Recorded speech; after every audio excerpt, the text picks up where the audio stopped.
In the heart of a blizzard over the Bighorn Range, a solitary man stumbled upon two small shapes huddled beneath a fallen tree. He thought they were gone until his headlamp swept across the snow and one belly moved. In that freezing silence, he heard something fragile, something alive.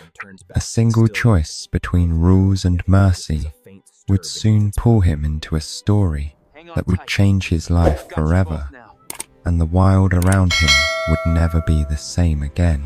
Snow came sideways across the Bighorn Range, sanding the world down to white and wind.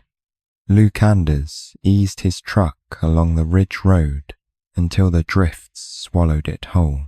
He killed the engine, and the silence under the storm rose up, a deep, breathing hush.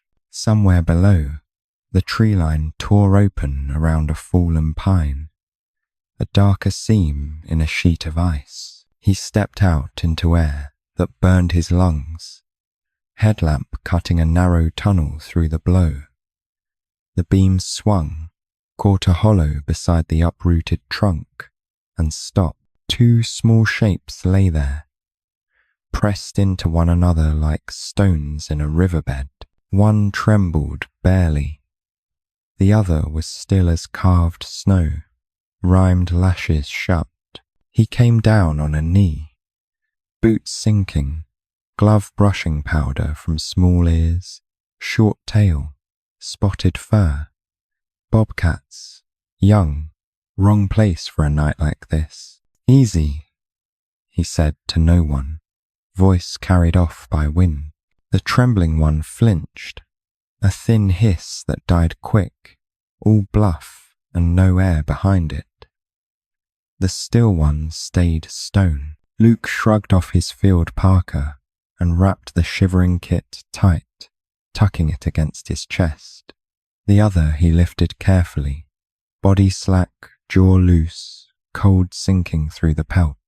He almost set it back, a grave already dug by weather.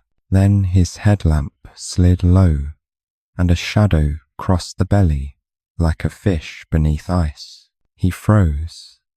It was nothing, he told himself, a trick of light and gust. He held his breath and watched.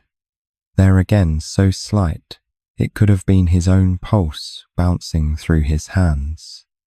Not breath, not a twitch, a ripple, small and stubborn, moving under the ribs, the way sap runs when winter starts to break. Wind tore at his hood, rattled the fallen branches. He shifted the bundle, made a cradle of his arms for both bodies. The living kit fought weakly, then went limp, trusting the heat. The other's fur was stiff with frost, but that thin insistence kept moving, a soft drum in a lost room. It was enough to make a choice. The climb back to the road was clumsy and slow. Snow pulled at his knees, and the pine's roots reached after him like fingers. Luke kept his chin down, mouth against the kit's head, counting steps instead of distance. The truck waited, a pale hulk in a white sea, doors howling when he wrenched them open. He set the heater to full and cupped the still one in bare hands, rubbing life into numb skin until his fingers screamed. He pressed his ear to the belly, cheek damp with melt. The storm swallowed the world, but beneath it he heard something smaller, buried deep and stubborn, tapping from the far side of a wall. He reached for the radio and found only static, the mast glazed in rime.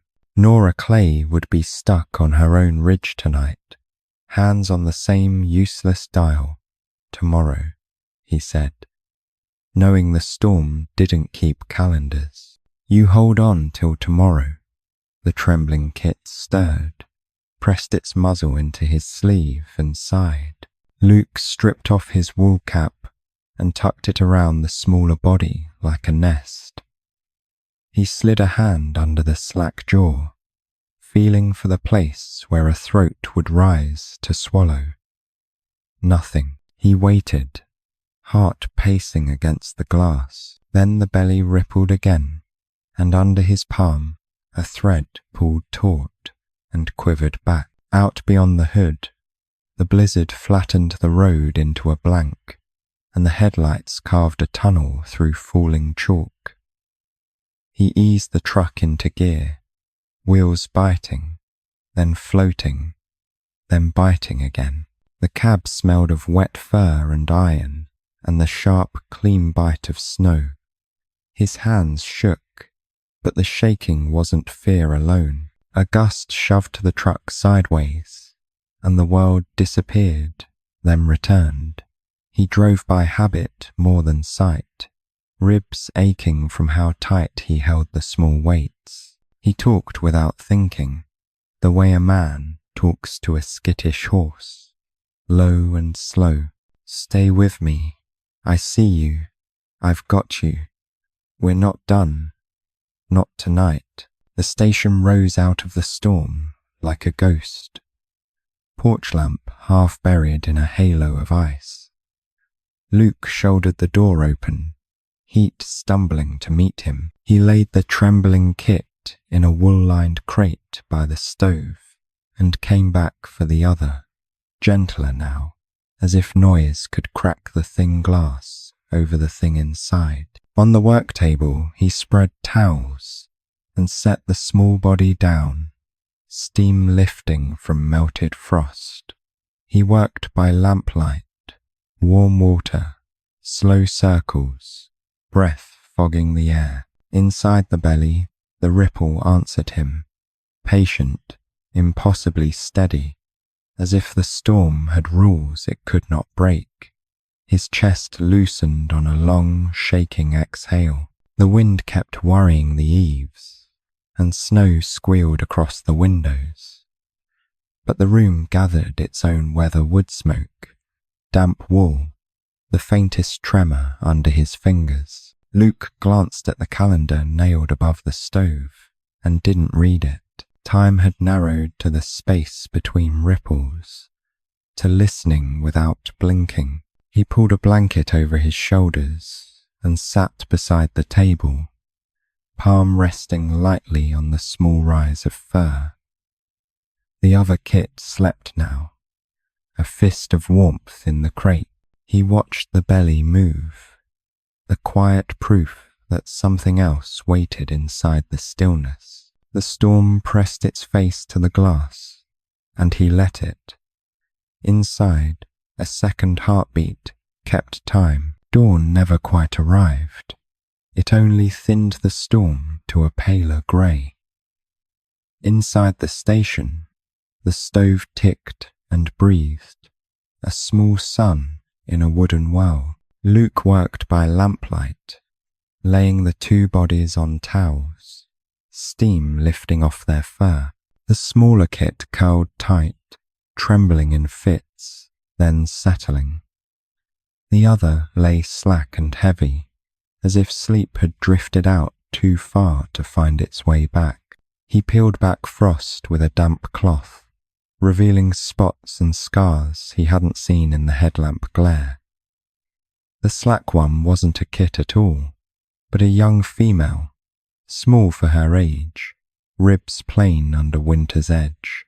Under his palm, the belly tightened once, then eased, a tide under fur. The movement wasn't random. It gathered itself like a thought. He listened with his old field stethoscope, the rubber stiff from years. Wind moaned in the stovepipe. Under it, a dull, far rhythm answered, not hers. Deeper in, a metronome behind a wall. He let his hand rest, not pressing, letting the station's quiet press instead.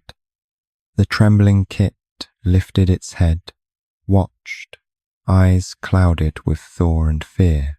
The radio threw only ice and voices that never formed into words. He tried twice anyway, saying Nora's name like it might steady the line. No luck.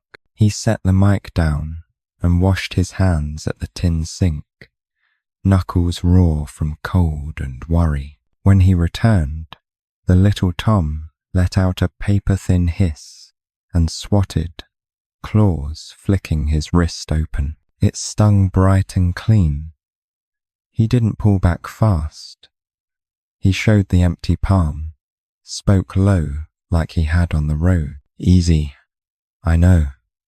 The Tom shook, then pressed himself into the crate corner, all bone and breath, guarding the slumped female with his stare. Luke recognized the posture. Love and terror wear the same coat in winter. He cut the lamp and watched the room settle into stove glow. Shadows slipped along the log walls like river water. The young mother's whiskers barely moved, but her belly answered again, a faint undulation like wind across meadow grass. He counted to 4 between each ripple, losing track, starting over. Patience became a blanket. Rules had always been simple on paper. Observe, report, do not change the equation. He had carried those words across deserts and snowfields, into years that sanded edges off pride. Now a rule met a heartbeat, and one of them would give. He wrapped a hot water bottle in a towel and slid it near her flank, careful as setting a lamp in dry hay. The Tom bristled, a whisper of a growl snagging in his throat. Luke held still. Her heat, not mine, he murmured, leaving space for wildness to keep its shape. After a long breath, the Tom's fur lowered grain by grain. He inched closer to the crate and lay down, spine to slats, eyes never leaving the female's face. Winter teaches watching before it teaches anything else. Outside, gusts shouldered the walls. Rafters creaked, then settled. He tested the mother's gums with a fingertip, found colour trying to return. Warmth crawled slow but sure back into her pores. When the belly tightened now, it held the note a little longer, as if the body remembered its work and was clearing a path to it. He tried Nora again, got the same snow-scratched silence. He could picture her on her ridge, doing her own math in her own storm. He placed gauze over the scratch on his wrist and taped it one-handed, the way habit teaches. The sting steadied him. Pain has a way of making a man present. So does promise. The room smelled of pine sap and wet fur. The Tom edged forward, nose brushing the towel by the mother's ear. A soft, questioning chirr wobbled out of him, kitten sound in a winter-cold throat. She didn't answer, but a muscle jumped along her jaw, and the belly tugged back at gravity. Luke set a shallow dish of warmed water near her mouth. He waited for the smallest sign to offer it. It came as a twitch of whiskers toward the dish. He lifted a corner-soaked cloth and let a bead touch her lip. Reflex woke first. She swallowed. A second bead, then 3. The Tom watched each one vanish, then flicked a look at Luke like a debt was being recorded. The stove ticked. The station breathed. The storm ran in place against the glass. He spoke to the belly, as if the kit inside could hear through fur and worry. "You're not alone," he said, voice low enough not to break anything.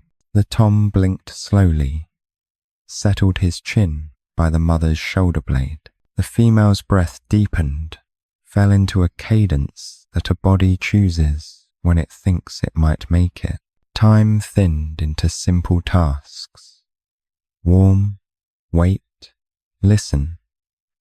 He changed out the hot water, rotated towels, checked paw pads, let the room hold most of the weight. When the belly lifted again, it felt more like a wave than a ripple, a line drawing itself with a steadier hand. He didn't cheer. He nodded once, a promise lodged behind his teeth. Near afternoon, the storm dimmed to a steady sift, light like ash floating. He coaxed another sip, then rested. The Tom dozed in small, startled drops, waking at each groan of wood, then surrendering. The mother did not wake all the way, but something in her gathered, in the hush, between stove ticks. Luke realized he had crossed the line and didn't wish it back. Evening would come early, and with it a colder kind of quiet. He set out supplies, clean cloths, a coil of twine, the old bulb syringe he never threw away. Not because he wanted to play God, but because winter is a poor midwife alone.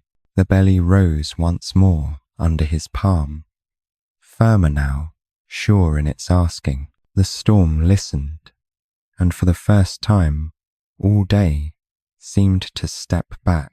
Night gathered without ceremony, pressing its face to the station windows until the glass turned to dark stone.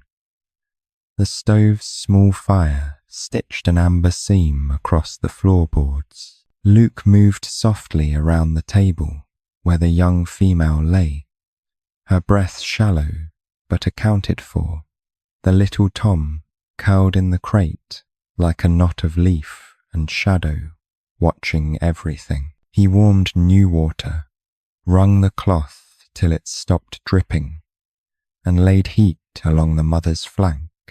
Under fur, the tide returned one pull, then another, less a ripple now, more a muscle remembering work.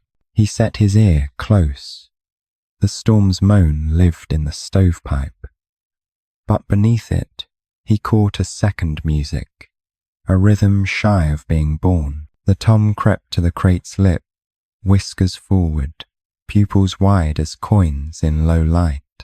He let out a whisper of a chirr, the sound you'd expect from a nest, not a predator's mouth. The mother didn't open her eyes, but her jaw tightened and eased, as if answering from far away. Luke nodded as if to both of them. "All right," he said. "All right." He set out the little bulb syringe, clean twine, scissors he'd had since another life. He wasn't building a plan so much as clearing space for what would choose him anyway. The belly lifted, held, fell. He counted to 7, lost it at 5, began again. The room settled into a patience that didn't belong to clocks, only to bodies intent on finishing. When the first true contraction came, it moved through the mother like weather-changing mountains.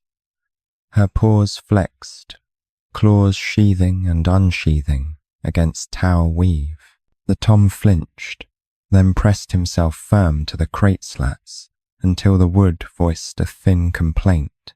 Luke steadied his hands on the table edge, letting the wave pass before he touched anything. Another surged, tighter, and a third followed like a hand on the door. A glaze of sweat darkened fur where his warm cloth had rested. He brushed it back, speaking the kind of words that never fix, only frame the moment so it doesn't feel alone. "You're doing fine," he murmured.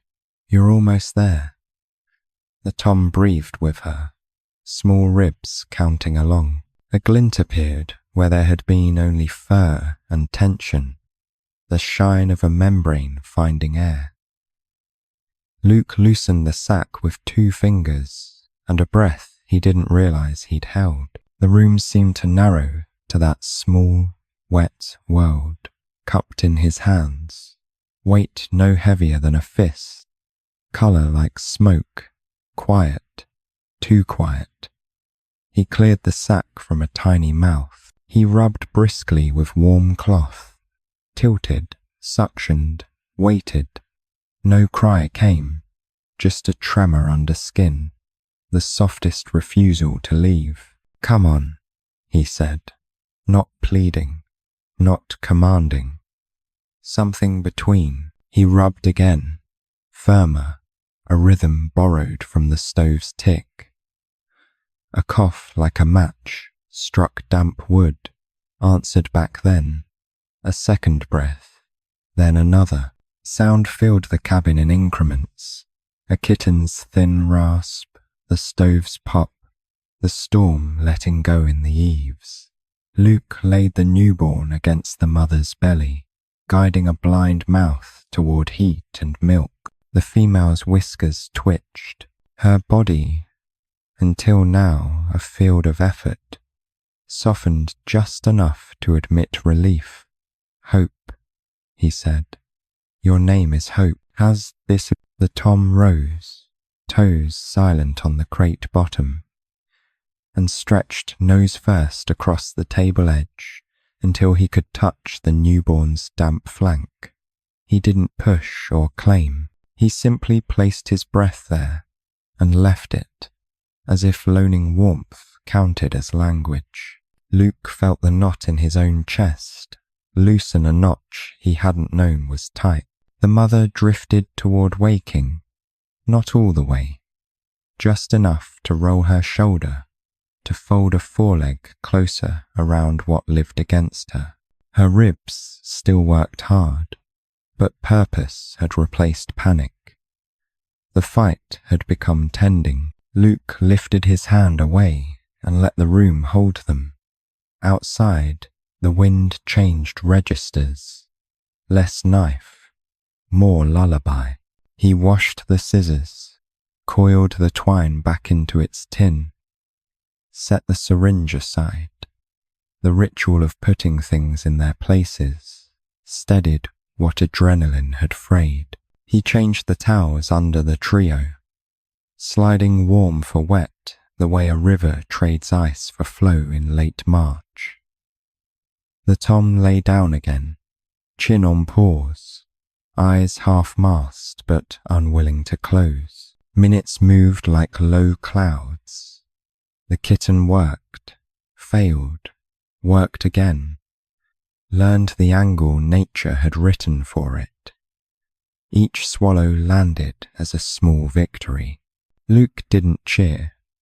He nodded, the quiet approval a barncat might get for finally finding the hayloft. The mother's breath found a less jagged course, the room breathing with her. He checked the female's gums once more, colour returning like dawn along a ridge, and eased the hot water bottle nearer without touching fur. The storm thinned at the window, its fury spent in ragged strands of snow. In the new hush, a soft, almost inaudible purr rose from the table. Not the Tom, not Luke. Something smaller, practicing belonging. By the time night settled to a deeper blue, the station had its own weather. Cedar smoke, damp wool, milk-sour air, the throb of fire and life answering one another.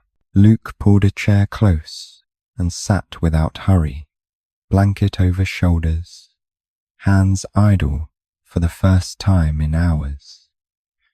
He watched mother and young breathe in rough unison and let the quiet name the moment for him. He thought of calling Nora, of the rules stacked like fence posts between men and wild things.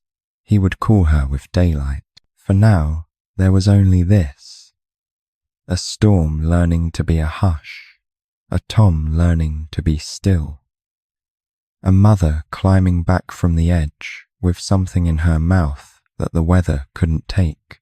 Hope nursed, then slept, and the station slept with her. Morning thinned the storm to a quiet drift. The station breathed in small sounds, Stove ticks, a kettle sigh, the soft rasp of a kitten learning how to swallow. The young mother lay in a hush beyond effort, eyes half-lidded like frost on glass. Riley watched from the crate, pupils wide, body low, a sentinel wrapped in spots and bone. Luke tested the mother's gums, felt warmth give way. Her breath shortened to a stray thread, then slipped. It wasn't dramatic.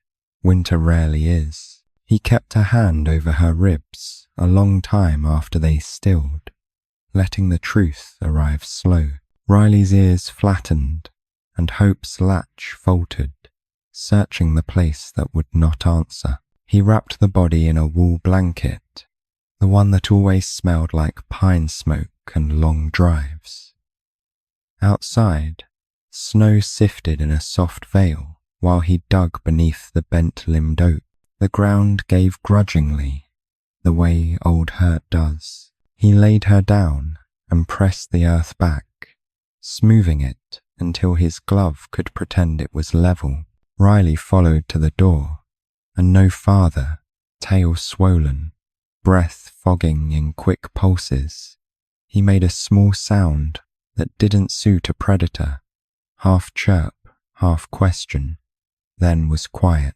Luke stood at the mound with his hat in his hands, not praying, not talking, just letting the wind say what people ruin when they make it tidy. Back inside, the room felt larger and lonelier at once. Hope rooted with a blind insistence, mouth working air. Luke mixed formula, warmed the glass dropper in his palm, and guided it to a trembling muzzle. A bead hung, then vanished. Another, a rhythm built from need and gravity. He learned her pace before she learned his. Riley watched the dropper like a rival and a miracle, moving inch by inch along the crate until his whiskers touched the towel. When Luke set the glass aside, the tom crept forward, nose to Hope's damp crown, and breathed a sound so small it could have been steam. He did not touch again. He just stayed where the warmth gathered. As afternoon dimmed, the station settled into its slower weather. Luke cleaned the work table, folded towels into quiet stacks, and traded the wool blanket for fresh cedar shavings in the crate. He set Hope there for a moment, a bright knot of damp fur, and turned for the kettle. Behind him, fabric rustled like snow, leaving a branch. Riley had climbed out awkward, unpracticed, and crossed the short distance to the shavings. He circled once, then once more, and lay down too close, then perfect, his flank a hill against which the tiny body could lean. Hope's searching mouth found his fur first, then settled for its heat. Riley did not move, except to breathe deeper. Luke paused with the kettle halfway to the stove.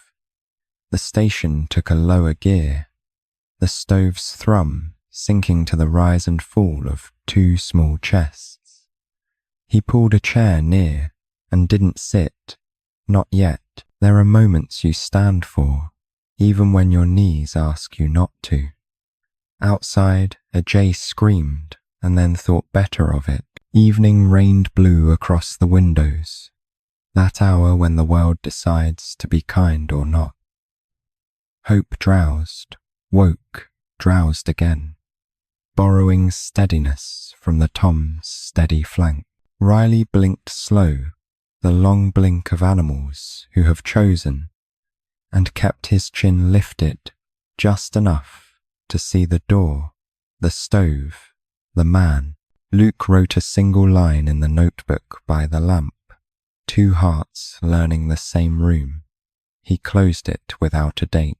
He did the small chores that make a place habitable: stacked wood, rinsed the dropper, shook his hands out over the sink until feeling came back. When he returned, the crate had stopped being a box and become a promise. The night deepened cleanly. Wind moved along the eaves like a thoughtful hand. Luke slid a folded towel over half the crate to hold a pocket of warm air. He didn't speak, afraid to wedge words where silence was working better. Hope's breaths evened, Riley's eyes lowered by degrees, until watching was the same as sleep. Before he turned down the lamp, Luke touched 2 fingers to the crate's rim, a small vow without ceremony. He looked once toward the mound under the oak, imagined roots knitting themselves around what he could not keep. Then he let the room be what it was, a shelter with enough heat for 3 lives, though one had already taught the others how. Spring didn't arrive. It softened its way in, trading knife-edge wind for a wet hush. Snow sagged and pulled back from the firs, revealing old tracks like ghosts returning to name themselves. Luke opened the station door and let the day decide how far to come inside. Riley stepped out first, light on his pads, testing mud the way a violin tests a note. Hope rode the season differently, all ribs and spark, smaller but intent. Luke kept her near the porch, letting warmth do the teaching. Riley ranged a little, then circled back, a compass that never forgot home. The station's yard became a classroom's stumps, shadows, bird noise stitched into a language he translated by patience. Nora Clay showed at noon with snow still caked on her fenders and worry tucked behind her jaw. She stood on the steps, scanning the tree line, listening more than looking. "Poachers working the west draw," she said. "Snares, maybe bait. Keep your radio close." Her eyes found Riley and softened, then hardened again, out where warnings live. Luke nodded and didn't say the rest aloud. Laws run straight until hunger bends them. He thanked her and watched her truck disappear into the melt. The yard resumed its small weather. Riley crouched beside a deadfall, tail tip ticking, and sprang into empty air, landing with a thump that startled nobody but himself. Hope squeaked like a hinge. Lessons took the shape of what the land allowed. Luke dragged a burlap sack across the clearing, slow then quick, letting Riley learn to read a moving line. The tom followed with a seriousness that belonged to older animals, paused, recalculated, tried again. Hope pressed her face to the crate slats and learned by wanting to be there. Late light pooled gold along the understory, and the forest settled into the polite quiet it keeps before dusk. Luke brought Hope under his arm and set her beside the stump, letting her feel bark under paw. Riley came in sideways, curious, nose to her ear, a flicking greeting. For a breath, all 3 of them were simply present, unafraid of the next page. The scream came wrong metal, not throat. Riley's head snapped toward the west drawer, pupils blown wide. Before Luke could catch the idea, the tom was moving, a brushstroke vanishing into cedar. "Riley," Luke called, the name breaking into the timber. Hope clung to his sleeve with needle claws. The forest held its answer and then swallowed the sound. He set Hope back in the crate, slid the bolt, and took the ridge path at a trot, radio thumping his hip. Snowmelt turned soil to black glass under his boots. The scream came again, shorter, bitten off. He knew that sound, A snare talks like that tightening questions. No room for yes. He cut downhill, catching himself on roots, breath tasting like tin. Riley was there in the notch, where runoff gathered, paw caught, leg twisted, steel biting bone. He had tried to chew the cable, blood scribed in the slush, teeth pinked and frantic. When Luke slid into the gully, the tom went still and larger, every hair a wire. The growl he gave was low and private, a wall he wasn't sure he could hold. Luke showed empty hands, palms open, voice turned to water. I'm here, I see it. He kept his body from being a shadow. The snare's anchor had been driven into a root seam, slick with thaw. He leaned into the mud and worked the cam back with a stick and resolve, feeling the line ease and then seize, wanting to quit at almost. Riley's breath beat against his wrist, hot and wild. The cable nicked Luke's knuckle. Pain flared, then focused him. He set the stick again, found purchase where iron met stubborn wood, and pulled. The cam coughed slack. Riley jerked free too fast and stumbled into him, a misfired spring. They fell together, man and cat, then disentangled on instinct. The leg was ugly, swollen, firm, matted with a truth that didn't need words. Luke wrapped it quick with gauze, and calm he borrowed from nowhere. Cold was moving in under his shirt. He could feel the shiver before it came. We're not dying here, he said, like naming the opposite could stiff-arm fate. Riley blinked slow, pain narrowing his world to a point. Snow began again, in a hush, the kind that edits edges. Luke gathered the tom against his chest, surprised by the weight hope can carry when it looks like fur and bone. The gully pitched him into the slope, and the slope shouldered him back. He climbed with the kind of balance that forgets pride and remembers promises. Mid-hill, his legs went shaking soft, the kind of tired that comes with cold inside it. He set Riley down, long enough to breathe and look at the world small. The tom's ears twitched toward a sound Luke didn't hear, then toward the station he couldn't see. Almost, Luke said, standing into the lie until it felt like a plan. He lifted Riley again and kept the ground moving. They reached the porch with the light dropping hard. Luke shouldered the door and carried them both into heat. Hope was a bright knot at the crate front, eyes blown moon-wide. He laid Riley on towels, hands already working warm saline, bandage, a prayer that refused to call itself that.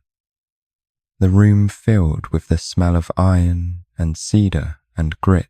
Riley shook once, twice, then went still in the way bodies do when they hand themselves to whatever comes next.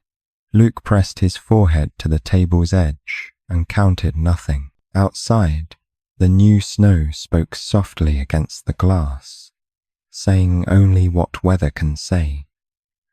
I will come and I will go. Inside, Hope made a sound Luke had not heard before. It was small and fierce, a thread pulled tight from the first night to this one. She climbed the crate wall and reached for towel, for brother, for a geography she could not understand, but refused to accept.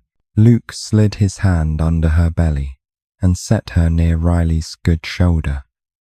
She stayed, a cup of heat. He kept the stove fed and the radio close, and let the night decide which part of the promise it would honor. The storm had gone quiet by morning, leaving the forest wrapped in its own stillness. Frost glazed every window of the ranger station, turning the light thin and uncertain. Luke sat beside the table, shoulders hunched, his breath ghosting in the chill that had slipped in overnight. Riley lay beneath a wool blanket, motionless, except for the occasional ripple that wasn't breath, but memory. Hope sat curled near his flank, her small body pressed tight to the lifeless shape.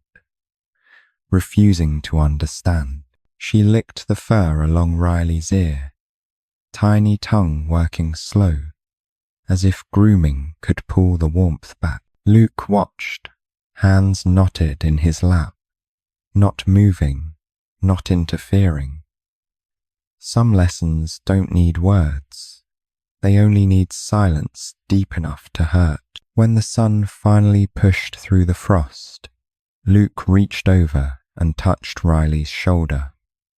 The muscle beneath was cold but soft, the kind of stillness that doesn't wake again. He didn't look away, didn't rush the goodbye. Hope gave a short chirp high, pleading, then rested her head on the Tom's paw.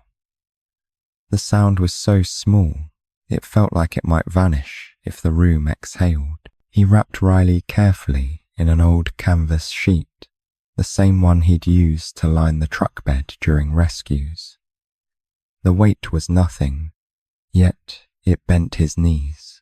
Outside, the snow squeaked under his boots, sunlight catching on ice shards like shattered glass. Beneath the bent oak, where he'd buried their mother, he dug a new place. Hope followed to the door, watching through the gap, her breath clouding against the cold. The shovel bit through earth with a sound more solid than grief should have. Luke laid the Tom beside the first mound, brushed snow from the letters on his old wooden marker. Family, it said, burned into the grain with the blunt edge of a soldering iron. He stood there long after the wind started to pull the warmth from his fingers. Back inside, Hope paced the crate, then circled the spot where Riley had been. She made soft, rhythmic mews, not quite crying, not quite calling. Luke knelt and spoke quietly. He's home now, but the words felt wrong in the air, too human, too easy. She pressed her paw to the edge of the crate and looked up at him, eyes wide as rainwater, waiting for something more real than comfort. That night, the station felt hollow, like sound couldn't find a place to rest. Luke fed the fire until the stove glowed red and left the door open a crack, so Hope could move where she pleased. She explored cautiously, sniffing tools, nosing boots, pausing at the empty blanket. When she finally climbed into his lap, it wasn't for warmth, it was for heartbeat. He stroked her back, tracing the ridge of bone under her fur. The weight of her was nothing, but it steadied him. Outside, snow began again, softer this time, each flake slow enough to count. He thought of Riley, the way he'd stood guard, the way he'd carried trust like an injury that never healed.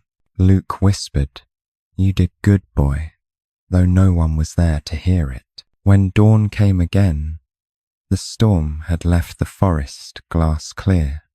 Hope sat on the windowsill, watching light crawl through the pines. She pressed her nose to the frost, fogging small circles into the glass, and for a moment, Luke swore he saw another reflection beside hers, bigger, older, watching too.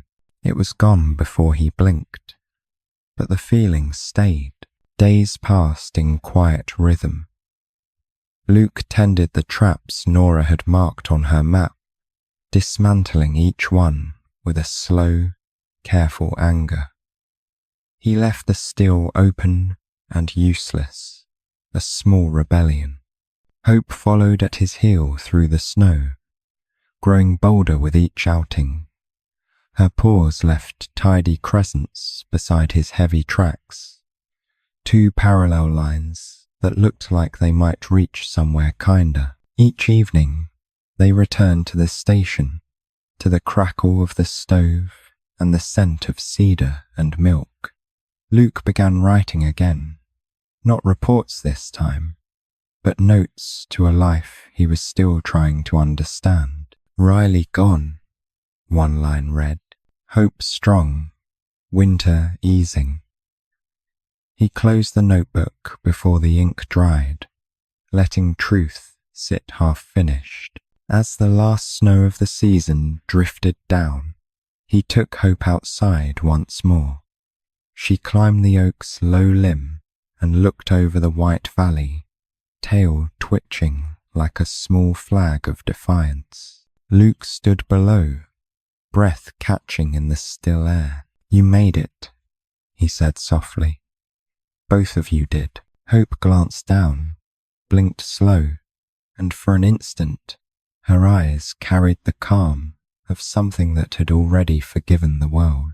When night settled, he left the lantern burning low by the window, its light spilling across both mounds beneath the oak. Hope slept near the stove, chest rising steady. Luke leaned against the wall, eyes half closed, listening to the rhythm of her breathing and the faint crack of thaw outside. For the first time since the blizzard, he let the quiet feel like peace, not loss. Winter returned without hurry, building itself flake by flake until the valley wore the same pale hush Luke remembered. Years had rounded the station's edges, fresh paint dulled by sun, a new hinge on the porch door, the same old oak carrying two quiet mounds beneath it. He moved slower now, but the routine held. Wood at dawn, coffee, a glance to the tree line. He never stopped reading. Tracks showed before the maker did clean prints stitched across the yard after a night of clear cold. Not fox, too round, not coyote, too close to the house to be careless. Luke stood on the steps, breath fogging, and felt the old wire hum under his ribs. He didn't call out. He let the morning do the talking, and the prints keep their promise. She appeared where the shade kept snow blue, a shape separating from the timber like thought from silence. The coat wasn't pure white, winter never is. It held soft notes of oak leaf and mist, but the light found it the way rivers find a bed. She moved with a confidence earned the long way pads, reading every cattail, every buried root. Hope paused at the edge of the yard. Weight settled over her back feet, chin lifted. Years had broadened her chest and thinned the kitten from her face. She watched Luke the way mountains watch weather present unbent. He didn't raise a hand, didn't blink too quick. Between them, the cold did its silver work, suspending every small sound. Behind her, a twig released its burden, and two smaller bodies flowed into view. Kittens, spotted like creek stones, ears still too big for their plans. One carried a coal dark crescent on his forehead, a print of shadow that didn't wash off with light. Luke felt the ground tilt the smallest degree, as if a name he'd buried had stood up again. Hope didn't bring them to be blessed. She brought them to be seen. She angled her body so the wind moved past her shoulder and over the kittens, letting them learn the station the way scent learns rooms. The bolder one nosed adrift, sneezed, and boxed the air. The marked one placed his feet precisely, measuring the world in careful halves. Hunger had taught Luke to measure distance by respect. He kept his boots planted and his voice in his chest. Hope's eyes touched the door, the woodpile, the oak, the quiet shapes beneath it, and returned to him. No pleading, no debt, only a ledger closed square. Snow hissed off the eaves and wrote nothing new. The bolder kittens skittered close enough to test his reflection in the frost-dark window, then bounced back to Hope's flank, pleased with the mystery. The marked one held steady. Posture a thread pulled from some older fabric Riley's posture, right down to the slow blink that never conceded ground. Luke let the recognition pass through him like weather. He thought of the years that had done their quiet work. Nora's map with fewer traps, springs that ran longer, summers that burned shorter. He thought of hands he no longer trusted to lift what needed lifting, and of promises that had learned to keep themselves. Across the yard, Hope shifted her weight, and the kittens flicked their tails in agreement. The emotional peak arrived without music, just Hope stepping forward until her breath could slide into the warm leak at the doorframe. She set a paw on the threshold and left it there, claws sheathed, pads memorizing the grain. The marked kitten crept into her shadow and looked up at Luke the way a question looks at an answer it can live with. He felt the urge to speak, rise, and go still. Some words ruin the exact shape of things.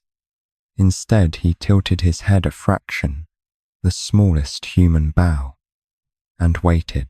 Hope's whiskers lifted, catching a scent he could not name. Milk, smoke, old canvas, patience. She blinked a slow yes and stepped back, giving the moment back to the snow. The kittens followed her cue, walking the margin where porchlight and winter meet. The bolder one batted adrift into a brief galaxy. The marked one watched it fall and learned what joy costs in cold.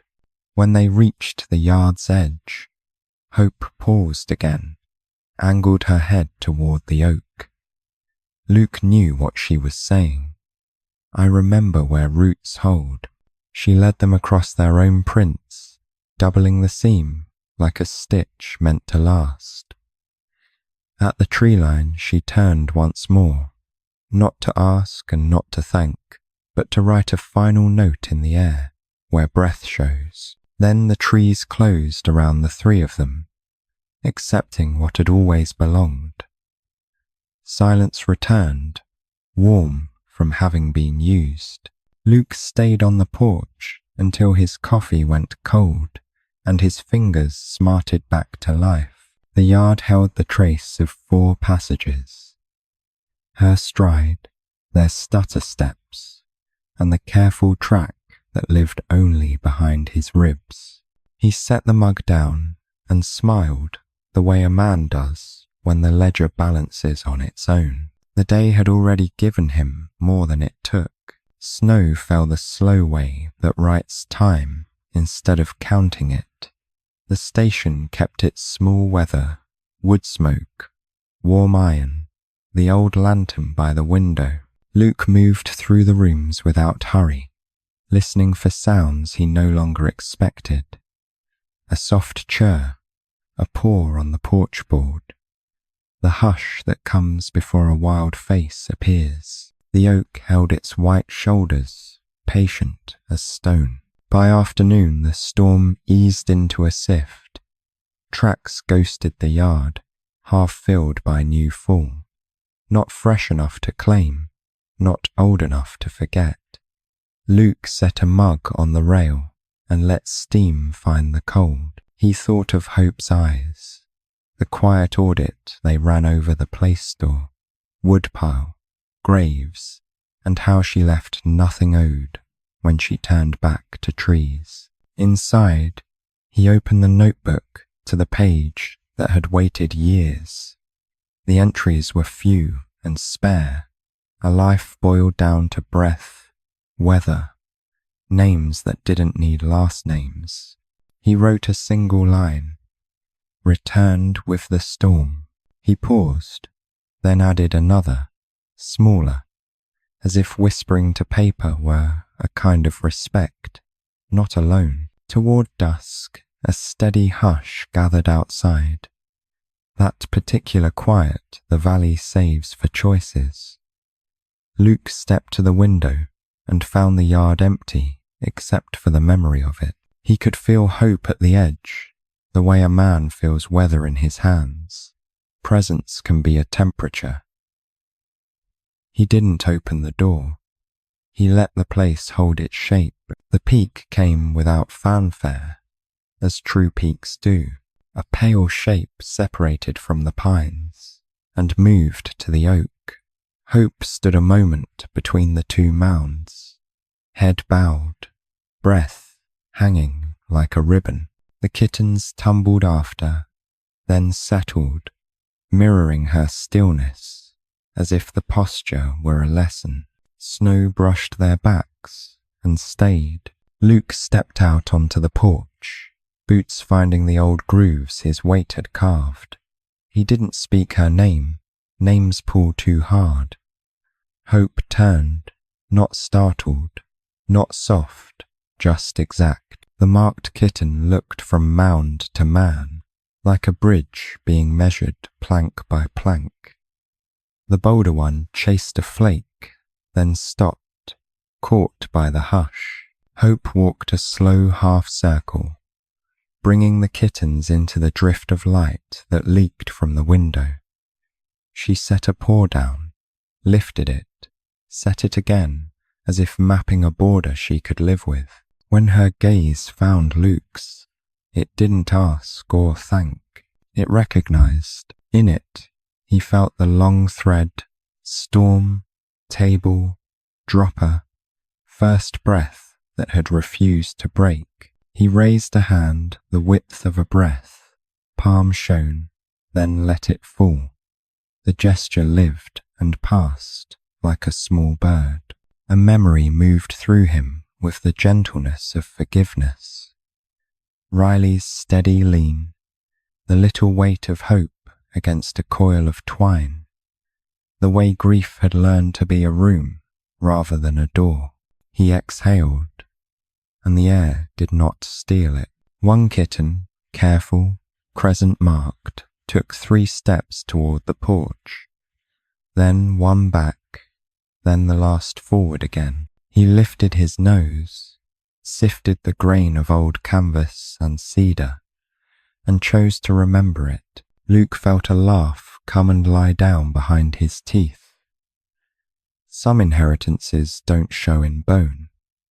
They show in how a body decides. Snow thickened, and with it the soft urgency that sends wild things home. Hope angled her body, and the kittens followed, making a small river through ankle-deep powder. At the yard's edge, she turned once more to the oak, then to Luke, and the look held long enough to place the day where it belonged, in the ledger that closes itself. Back inside, Luke set his mug by the lamp and let the station gather him. He wrote another line beneath the others. The wild keeps what we give it in ways we don't need to see. He closed the book and tucked it on the shelf where maps used to live.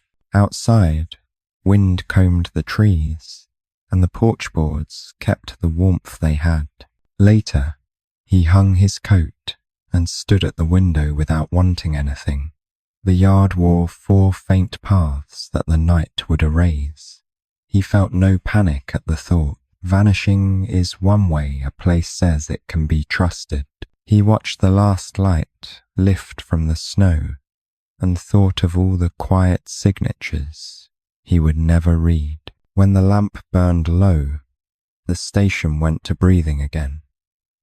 Luke stretched his hands to the stove and let heat find the ache that age had written. He spoke into the room as if it were a friend who kept secrets.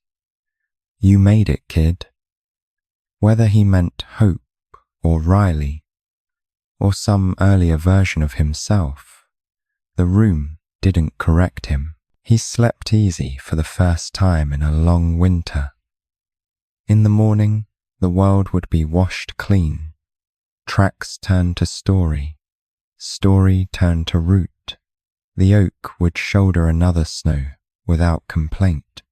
Somewhere beyond the ridge, 3 bodies would move through a field of white-like notes, played true and quiet, and the station would keep alight, just in case the storm ever brought them home again. If this story touched your heart, just drop a 1 in the comments, or a 0 if it stayed quiet inside you. Don't forget to subscribe. There are more gentle stories waiting just beyond the trees. If this story touched your heart, just drop a 1 in the comments, or a 0 if it stayed quiet inside you. Don't forget to subscribe. There are more gentle stories waiting just beyond the trees.